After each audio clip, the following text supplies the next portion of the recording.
Good morning बच्चों, आपके अच्छे दिन की शुभकामना के साथ आइए आज का वीडियो प्रारंभ करते हैं। आज का जो वीडियो होगा वो कक्षा 12वीं के लिए होगा और प्रयोगों की श्रृंखला का यह 5वां वीडियो होने वाला है। इस वीडियो में हम विभव मापी से संबंधित जो पिछला प्रयोग किया था उसी को कंटिन्यू करने वाले हैं। एक और अनुप्रयोग आज हम करने वाले हैं विभव मापी के द्वारा। तो आज हम किसी सेल का आंतरिक प्रतिरोध विभव मापी की सहायता से ज्ञात करने वाले हैं। विभव मापी से संबंधित जो बेसिक कॉन्सेप्ट है वो पिछले वीडियो में आपको बताया गया है। जिन लोगों ने पिछला वीडियो नहीं देखा है वे पहले पिछला वीडियो देखें, जिससे आपको विभव मापी से संबंधित जो आधारभूत ज्ञान है वह प्राप्त हो जाए। उसके पश्चात आपको यह टॉपिक अच्छे तरीके से समझ में आ जाएगा। साथ ही आपको यह भी बताना चाहता हूँ कि ये जो टॉपिक है हमारे थ्योरी के पोर्शन से रिलेटेड भी है।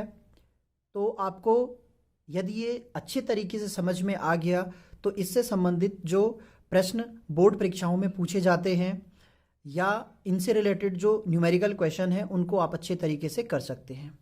सबसे पहले जो सेल का आंतरिक प्रतिरोध होता है उससे संबंधित जो सूत्र है या जो कॉन्सेप्ट हैं उनको समझ लेते हैं, जिससे आपको इससे रिलेटेड क्वेश्चन करने में भी सुविधा रहेगी। और जो विभव मापी से संबंधित हम प्रयोग करने वाले हैं उसमें किस तरीके से गणनाएं की जाती हैं इसके बारे में भी अच्छे तरीके से ज्ञान प्राप्त हो जाएगा।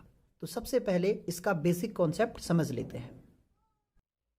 किसी भी परिपथ में सेल किस प्रकार से कार्य करता है, सबसे पहले उसकी क्रियाविधि को जान लेते हैं। तो यहाँ पर एक सेल को मैंने दिखाया है जिसका आंतरिक प्रतिरोध R है, जो EMF या विद्युत वाहक बल है वह E है।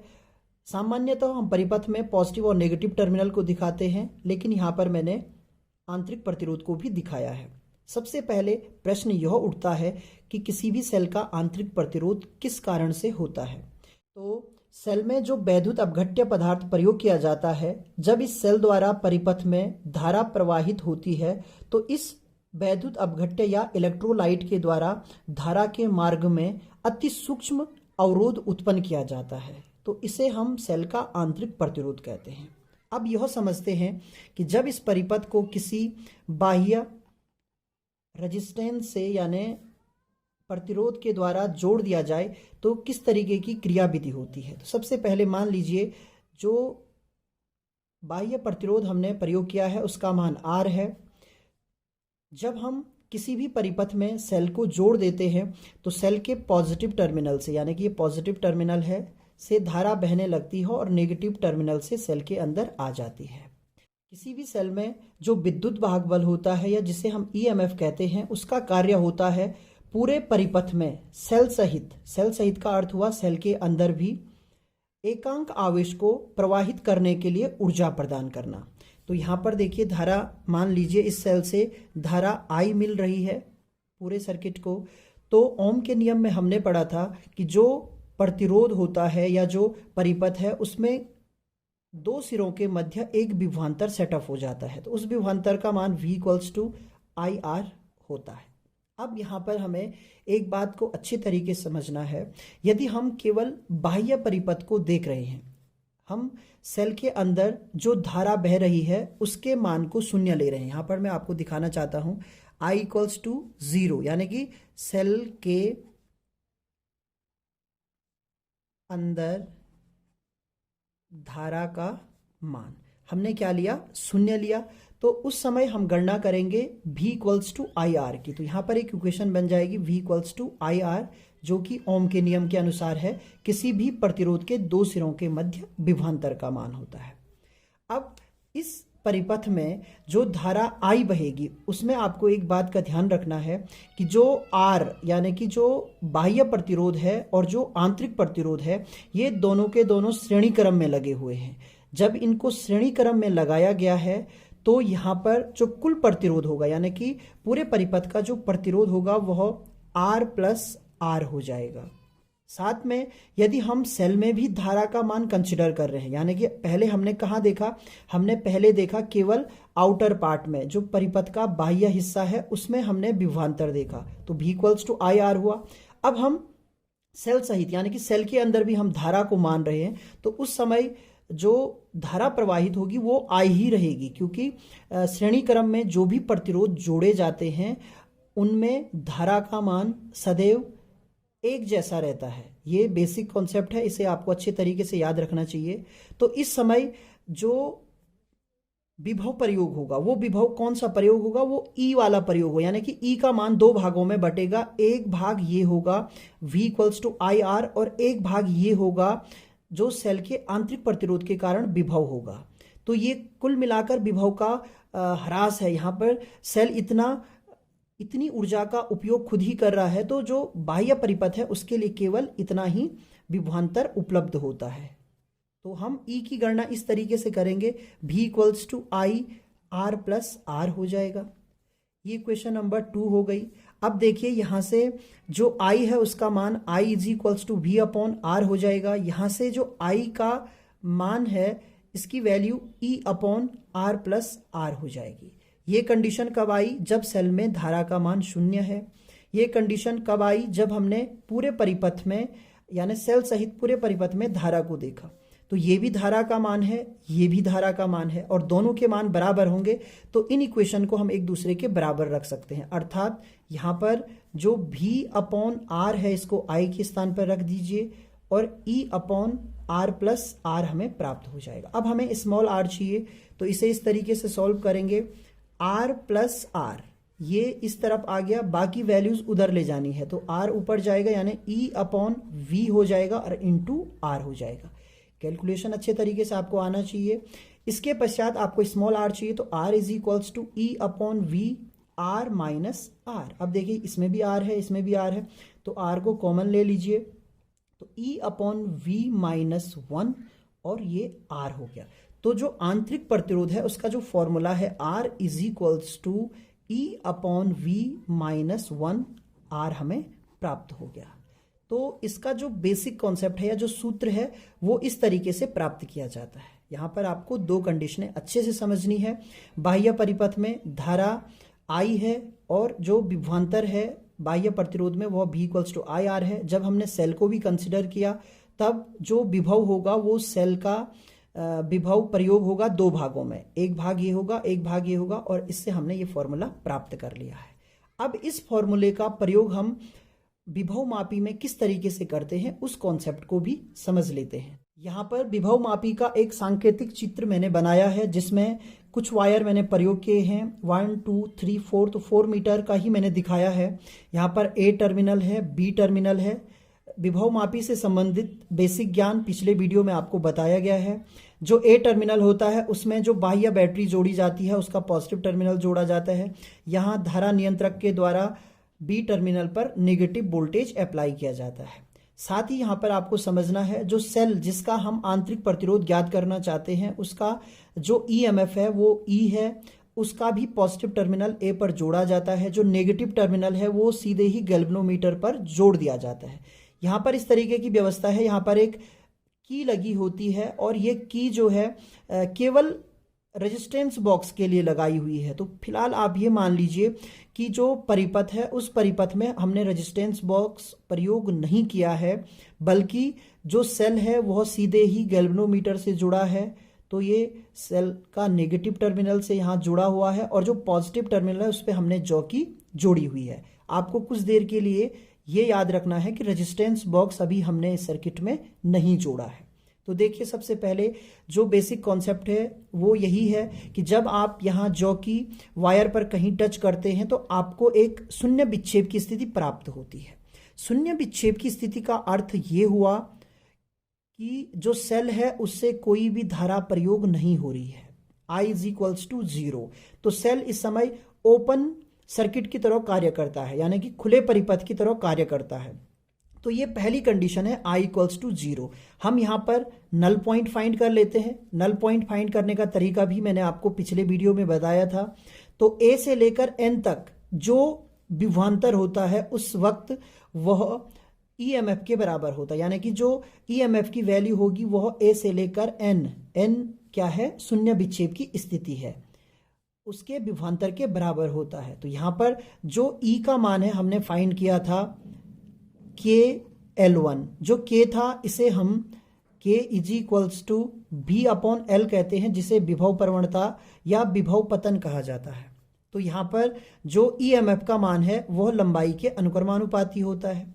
अब आपको जो सबसे इंपॉर्टेंट चीज समझनी है वह समझनी है रेजिस्टेंस बॉक्स का उपयोग। तो रेजिस्टेंस बॉक्स को हम सबसे पहले जो सेल लगाया गया है इसके पैरेलल में जोड़ते हैं, यानी कि शंटिंग कर देते हैं। शंटिंग करने से क्या होगा, अब एक परिपथ यहां बन गया है। आप केवल इस परिपथ पर ध्यान दीजिए। एक परिपथ इस तरीके का बन गया, यहां पर एक रेजिस्टेंस हमने अप्लाई किया है, ये सेल का पॉजिटिव टर्मिनल है, ये नेगेटिव टर्मिनल है, और इस तरीके का एक सर्किट यहां पर बन चुका है। तो क्या होगा, जब इस परिपथ में हम R को लगाएंगे तो इसमें धारा बहेगी। जब इसमें धारा बहेगी तो इसका विभवांतर कितना होगा, V होगा। ध्यान दीजिए, जो थ्योरी मैंने इससे पहले बताई उससे इसको मैच करना है। तो इसमें धारा बहेगी। अब इस पूरे यानी कि इस परिपथ को हम जोड़ देते हैं गैल्वेनोमीटर से। तो यहां पर देखिए, जो रेजिस्टेंस बॉक्स है इसमें कोई प्रतिरोध अप्लाई किया जाएगा, जो सेल है उससे उस प्रतिरोध में धारा बहेगी। जब धारा बहेगी तो उसके सिरों के मध्य एक विभवांतर सेटअप हो जाएगा जिसका मान V/IR होगा। अब हम क्या करते हैं, पूरे परिपथ को, यानी कि अब यहां पर की हम जोड़ देते हैं, और की जोड़ने के बाद ये पूरा टर्मिनल जोड़ दिया जाता है गैल्वेनोमीटर से। तो ऐसी स्थिति में जो नल पॉइंट होगा वह हमें इस V का मान बताएगा, यानी कि सेल का जो विद्युत वाहक बल है वो हमने पहले प्राप्त कर लिया है। अब जो नल पॉइंट आएगा, मान लीजिए एक नया नल पॉइंट हमें मिलता है N डैश पर, तो A से लेकर N डैश का जो विभवांतर होगा वो हमें ये विभव बताएगा, जो कि कहाँ लगा है, रेजिस्टेंस बॉक्स वाले प्रतिरोध में लगा हुआ है। तो यहां पर जो V का मान है वो क्या हो जाएगा, KL2। अब हमें देखो E का मान पता लग चुका है। जब हमने रेजिस्टेंस को नहीं जोड़ा था तो उस समय E का मान हमें प्राप्त हुआ, सेल का EMF प्राप्त हुआ।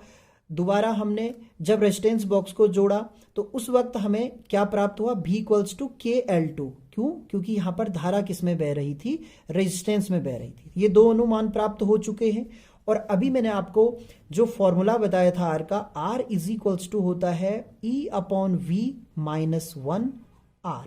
तो यहां पर देखिए E सेल का विद्युत वाहक बल है, V जो यहां पर विभव सेटअप हो रहा है, और R वो रेजिस्टेंस है जिसे हमने यहां पर अप्लाई किया है। तो इसमें मान रखें तो KL1/KL2 और -1, और क्या हो जाएगा, R हो जाएगा। K से K कैंसिल हो गया, तो यहां पर जो R का फॉर्मूला हुआ वो L1/L2 -1 हो गया। और यही वो फॉर्मूला है जिसके द्वारा हम विभव मापी में किसी सेल का आंतरिक प्रतिरोध ज्ञात कर सकते हैं। तो जो बेसिक वैल्यू थी, यानी कि R के जो मान था E/V-1R, उसको हमने शिफ्ट कर दिया है विभव मापी में प्रयोग हुए तार के लंबाइयों के क्रम में।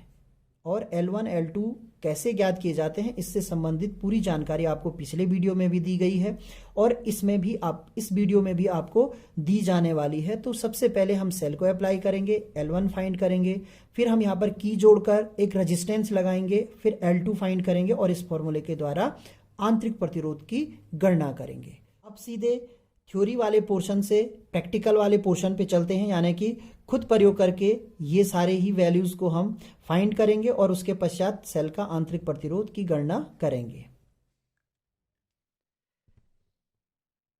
किसी सेल के आंतरिक प्रतिरोध को विभव मापी के द्वारा किस प्रकार ज्ञात किया जाता है, इसके लिए जो परिपथ है वह इस तरीके से बनाया जाता है। सबसे पहले जो बैटरी है, बैटरी के पॉजिटिव टर्मिनल से एक वायर कनेक्ट करके अमीटर के पॉजिटिव टर्मिनल पर जोड़ी गई है। फिर नेगेटिव टर्मिनल से वायर को कनेक्ट करके यहाँ ए टर्मिनल पर जोड़ना है। साथ ही जिस सेल का हमें आंतरिक प्रतिरोध ज्ञात करना है उसके पॉजिटिव टर्मिनल को, यहाँ पर पॉजिटिव टर्मिनल है, उस पॉजिटिव टर्मिनल को भी इसी ए टर्मिनल पर जोड़ा गया है। तो पोटेंशियोमीटर का जो ए टर्मिनल है यह कॉमन टर्मिनल है। इसके पश्चात सेल के नेगेटिव टर्मिनल को यहाँ पर धारा मापी या गैल्वेनोमीटर के नेगेटिव टर्मिनल से जोड़ा गया है। जो पॉजिटिव टर्मिनल है इस पर जॉकी जोड़ी गई है और इसे फ्री किया गया है। बाद में जब हम प्रैक्टिकल करेंगे तो इसका ही सबसे ज़्यादा वर्क है, यानी कि इसी के द्वारा हम यहाँ पर नल पॉइंट फाइंड करेंगे। अब जो दूसरे तरफ के कनेक्शन है, जो बैटरी है उसका नेगेटिव टर्मिनल यहाँ पर जो धारा नियंत्रक है उसके टर्मिनल पर जोड़ा गया है। धारा नियंत्रक के अगले टर्मिनल से यहाँ पर जो पोटेंशियोमीटर का बी टर्मिनल है उसे जोड़ दिया गया है। तो जो परिपथ है ये लगभग उसी तरीके का है जो कि हमने अपने पिछले वीडियो में देखा था। यहाँ पर 2 सेल प्रयोग होते थे, आज एक ही सेल प्रयोग किया गया है। इस सेल के साथ अभी मैं यहाँ पर पैरेलल में या शंट हम उसे कहते हैं, एक प्रतिरोध बॉक्स जोड़ूंगा जिसके द्वारा यहाँ पर रेजिस्टेंस इसमें अप्लाई किया जाएगा। फिलहाल सेल को अकेले जोड़ा गया है और यहाँ पर कनेक्शन मैंने बनाए हुए हैं। तो सबसे पहले हमारा जो कनेक्शन है वो सही है या नहीं है, इसके लिए बैटरी को ऑन किया। तो सारे ही कनेक्शन लगाने के पश्चात सबसे पहले यह चेक करना है कि जो सर्किट है वो सही तरीके से वर्क कर रहा है या नहीं कर रहा है। इसके लिए सबसे पहले आप ए टर्मिनल की तरफ टच कीजिए। एक साइड डिफ्लेक्शन गैल्वेनोमीटर में आपको दिख रहा है, फिर बी साइड पर टच कीजिए तो दूसरी तरफ आपको डिफ्लेक्शन दिख रहा है। इसका अर्थ ये हुआ कि जो सर्किट हमने बनाया है वो बिल्कुल सही है। अब जो सेल हमने प्रयोग किया है यानी कि जो 1.5 वोल्ट का सेल है जिसका हमें आंतरिक प्रतिरोध ज्ञात करना है, ये देख लेते हैं कि इसके लिए नल पॉइंट यानी कि जो जीरो डिफ्लेक्शन की कंडीशन है वो कहाँ पर प्राप्त होती है। इसके लिए मैंने आपको तरीका बताया कि जो पोटेंशियोमीटर में वायर लगे हैं उसमें आप नीचे से ऊपर की तरफ रीडिंग लेना प्रारंभ करें। पहले वायर को टच किया, एक साइड डिफ्लेक्शन, फिर उसी साइड डिफ्लेक्शन, फिर उसी साइड डिफ्लेक्शन, अब दूसरी साइड डिफ्लेक्शन। तो इन 2 वायर में से एक वायर पर आपको रीडिंग मिल जाएगी। तो इस वायर पर आगे की तरफ स्लाइड करते हुए बढ़ते हैं, देखते हैं इसमें क्या पता हमें रीडिंग मिल जाए। या दूसरे पे इस वायर पर हमें आगे की तरफ बढ़ना है।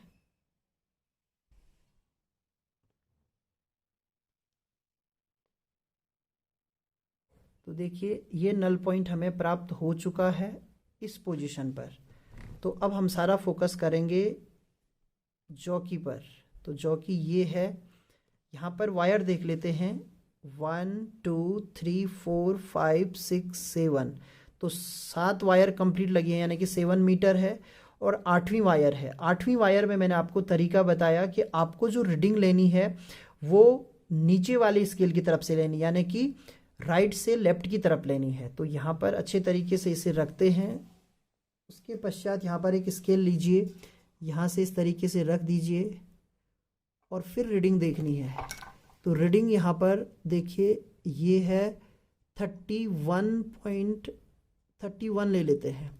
तो 31 है। यहाँ पर जो रीडिंग आप देखने वाले हैं आप इस एंड से देखेंगे, ये है दाएं से बाएं की तरफ। तो 7 कंप्लीट थे और 8वां ये है। तो यहाँ पर जो हमें रीडिंग प्राप्त हो रही है वो रीडिंग हमें प्राप्त हो रही है लगभग 731। यहाँ पर नीचे वाली रीडिंग आपको पढ़नी है। तो 731 सेंटीमीटर पर हमें प्राप्त हो रही है। तो यहाँ पर हम रीडिंग को नोट कर लेते हैं। तो किसी भी सेल के इंटरनल रेजिस्टेंस को फाइंड करने के लिए उस सेल के पैरेलल में एक शंटिंग की जाती है या प्रतिरोध बॉक्स जोड़ा जाता है जिससे कि हम कुछ प्रतिरोध यहाँ पर अप्लाई करते हैं। तो तरीका यही है जोड़ने का कि आपको पैरेलल में जोड़ना है। तो जो पॉजिटिव और नेगेटिव टर्मिनल हैं उन पर आप सीधे ही एक एक वायर कनेक्ट कर दीजिए। तो यहाँ पर एक वायर मैंने ये नेगेटिव टर्मिनल की तरफ कनेक्ट कर दी है। साथ में ये जो वायर है इसे मैं पॉजिटिव टर्मिनल की तरफ कनेक्ट करूँगा। तो आप इसे यहाँ कनेक्ट कर दीजिए इसी वायर पर। तो इस तरीके से इस सेल के पैरेलल में हम कोई भी प्रतिरोध अप्लाई कर सकते हैं। इसे शंटिंग कहते हैं, शंटिंग करना होता है। तो इस तरीके से हमने यहाँ पर ये वायर यहाँ कॉमन कर दी है। तो इस पे ही इसे अटैच कर लेते हैं।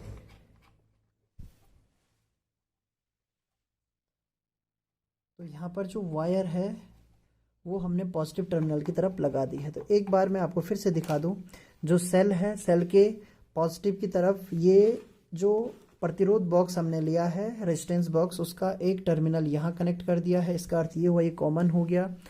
और जो नेगेटिव है, नेगेटिव की तरफ हमने एक वायर लगाई है। तो आप देख सकते हैं जो प्रतिरोध बॉक्स है वो सेल के बिल्कुल पैरेलल में है। तो इसे हम शंटिंग कहते हैं, शंट कर दिया हमने इसे।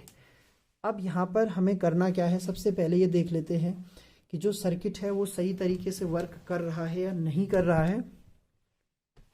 तो सर्किट चेक करने के लिए सबसे पहले बैटरी को ऑन कीजिए। वही वोल्टेज मैंने रखा हुआ है 2 वोल्ट का। तो यहाँ पर आपको ध्यान देना है, इसे फ्रेम में ले लेते हैं। ध्यान दीजिए, जो गैल्वेनोमीटर है, ए साइड में एक साइड डिफ्लेक्शन आया और बी साइड में दूसरी तरफ डिफ्लेक्शन, यानी सर्किट अभी भी सही है। अब हमें यहाँ से इंट्रोड्यूस करना है एक कोई भी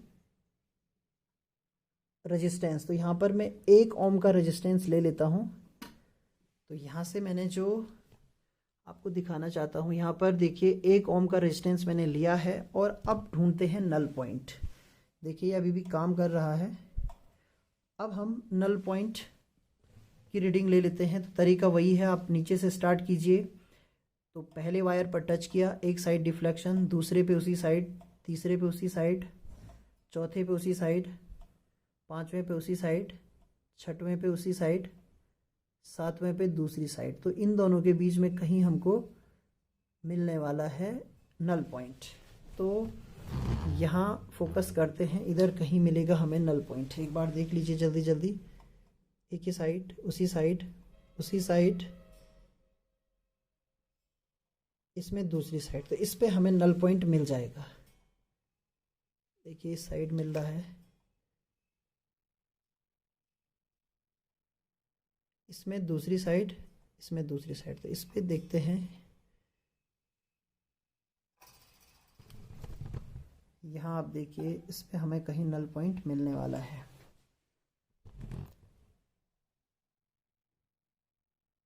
बिल्कुल सही है, ये नल पॉइंट हमें प्राप्त हो चुका है, यहाँ पर प्राप्त हो रहा है। एक बार आप देख लीजिए सही तरीके से, ये नल पॉइंट की स्थिति है, ये हमें नल पॉइंट प्राप्त हो रहा है। देखिए ये नल पॉइंट है, बिल्कुल ये नल पॉइंट है। और अब हम इसे फोकस करते हैं जॉकी पर। तो जॉकी है हमारी इस पोजीशन पर। सबसे पहले वायर देख लेते हैं, कितने वायर इसमें प्रयोग हो रहे हैं ऊपर से नीचे की तरफ। तो यहाँ पर जो वायर प्रयोग हो रहे हैं, देखिए पहला वायर, दूसरा वायर, तीसरा वायर और ये चौथा वायर है। अब इसमें देखिए पहला, दूसरा, तीसरा 3 मीटर, चौथा वायर है। तो इसमें भी राइट से हम मेजरमेंट करेंगे। तो यहाँ पर अच्छे तरीके से स्केल रख लेते हैं। कैमरे के साथ काम करने में थोड़ा सा दिक्कत हो जाती है। तो यहाँ पर हम स्केल रखते हैं इस पॉइंट पर। तो लगभग हमें इस पॉइंट पर रीडिंग मिली। बिल्कुल सीधे स्केल आपको रखना है। 58 यानी कि 358। यहाँ पर जो रीडिंग हमें प्राप्त हो रही है वो 358 पर प्राप्त हो रही है। तो प्रयोग करने के पश्चात जो रीडिंग हमने यहाँ पर प्राप्त की हैं उनसे कैलकुलेशन कर लेते हैं। परिपथ में केवल सेल को जोड़ने पर शून्य विक्षेप की जो स्थिति हमें प्राप्त हुई थी, जिसे हम L1 कहते हैं, वो 731 सेंटीमीटर प्राप्त हुई थी। जब हमने प्रतिरोध बॉक्स से एक प्रतिरोध लगाया था 1 ओम का, तो परिपथ में प्रतिरोध लगाने पर शून्य विक्षेप की स्थिति यानी L2 जो पोजीशन प्राप्त हुई थी वह प्राप्त हुई थी 358 सेंटीमीटर। जो फॉर्मूला है R = L1/L2 - 1R। तो इसमें मैं वैल्यू को पुट करता हूं। तो यहाँ पर मैंने कैलकुलेशन पहले ही किया हुआ है। 731/358 - 1 × 1। यहाँ पे जो R की वैल्यू है वो 1 है। तो कैलकुलेशन करने के पश्चात ये वैल्यू हमें प्राप्त होती है 1.04 ओम। तो लगभग जो आंतरिक प्रतिरोध होता है 1.5 वोल्ट के सेल का, वह 1 ओम के बराबर होता है। तो ये वैल्यू काफ़ी नज़दीक है उस वैल्यू के। तो इस तरीके से जो प्रैक्टिकल करने का तरीका है या जो प्रोसीजर है वो मैंने आपको समझाया। यहाँ पर जो मेरा उद्देश्य है वो यही है कि यदि आपके पास सीमित संसाधन हैं तो उन सीमित संसाधनों में किस तरीके से आप प्रैक्टिकल कर सकते हैं, किस तरीके से आइडिया निकाल कर आप अपने दिमाग का इस्तेमाल करके कुछ चीज़ों को प्रयोग करके आप प्रैक्टिकल कर सकते हो। तो उम्मीद है आपको ये प्रैक्टिकल समझ में आ जाएगा। फिर से वही कहूँगा, यदि आपकी स्कूल में पूरे संसाधन हैं, पूरे एपरेटस हैं, तो आप बिल्कुल प्रैक्टिकल को इसी तरीके से कीजिए, आपको बिल्कुल सही रीडिंग प्राप्त होगी और उम्मीद करता हूँ कि आपको ये प्रोसेस भी अच्छे तरीके से समझ में आ जाएगी। धन्यवाद।